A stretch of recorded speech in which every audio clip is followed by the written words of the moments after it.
Hello everyone, Mrs. Bodie here. I want to show you how to make an origami kite.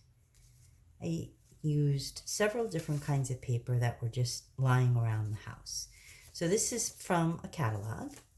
This is a piece of newspaper, and this is a piece of loose leaf, some notes I took that I don't need anymore. Printer paper works, wrapping paper works. Look around, see what you have. Let's say you're like me, you have a lot of newspaper around. We'll start with that. I want to make a square out of this rectangle. So I'm going to take one corner and I'm going to fold to a triangle. Now it doesn't matter what size, but as a beginner I wouldn't go too small and I also wouldn't go too big. So find that Goldilocks happy medium place, which turns out if you are a math person and you want to measure about 6 inches. Okay, so here's my triangle and I want to cut off the excess that's around it. So I can use scissors naturally up to the edge, or you can use a straight edge, a ruler, plastic, metal, it really doesn't matter. I can lay that on my triangle's edge and I'm going to pull up and towards the ruler.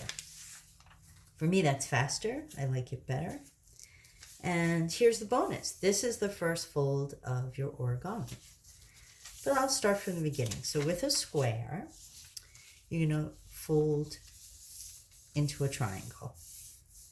Then you're going to open that fold, and you're going to keep that fold you just made vertical or up and down. And you're going to take one side and fold it to meet in the middle, like that. So what I like to do is hold the point so that when I'm bringing this side over, I'm not going all the way over. My finger acts as a little bumper or stop.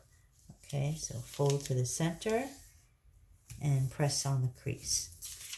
Very often in origami, what you do on one side, you do on the other. So I'm going to do the same thing.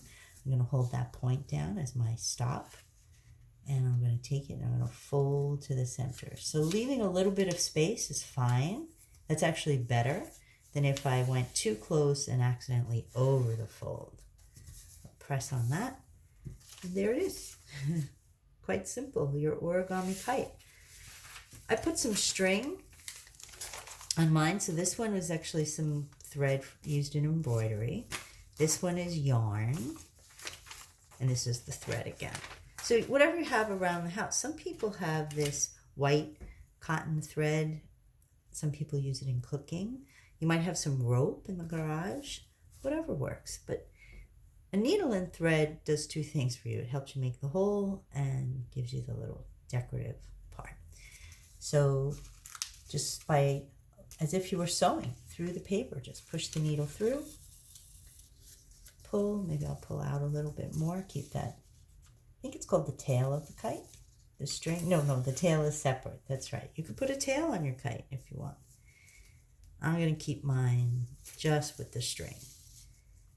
This reminds me of spring, being outside, windy days.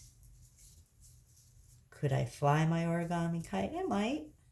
It's very small. It might rip. But then again, I could make another one.